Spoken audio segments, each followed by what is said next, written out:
Γεια σας παιδιά, σήμερα θα παίξουμε με έναν subscriber και θα του δώσουμε... παιδιά, θα του δώσουμε να πάρει εζοξέκολα. Σπαγγέτι τουαλέτη, περίμενε.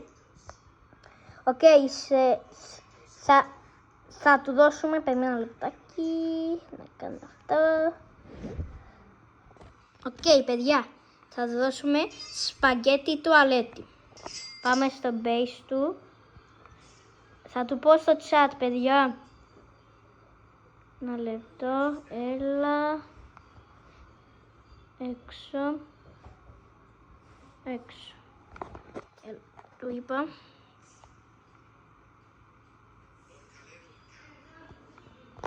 Γιατί δεν μιλά?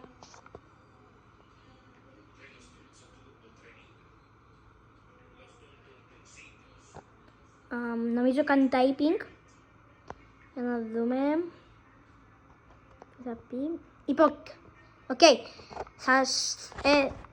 Κέρδισες εζοξέκολα. Κέρδισες εζοξέκολα. Κέρδισες εζοξέκολα. Πήγαινε, sorry, πήγαινε και λάθος. Και, όχι, μην το πάρεις αυτόν. Κέρδισες σπαγγέτι τη τουαλέτη.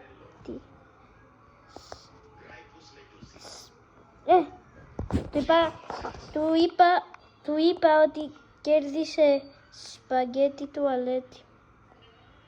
Πήγαινε πάρτονα. Πήγαινε πάρτονα. Τον σπαγγέτι. Πήγαινε πάρτονα. Εδώ είναι. Εδώ αυτός. Αυτός εδώ.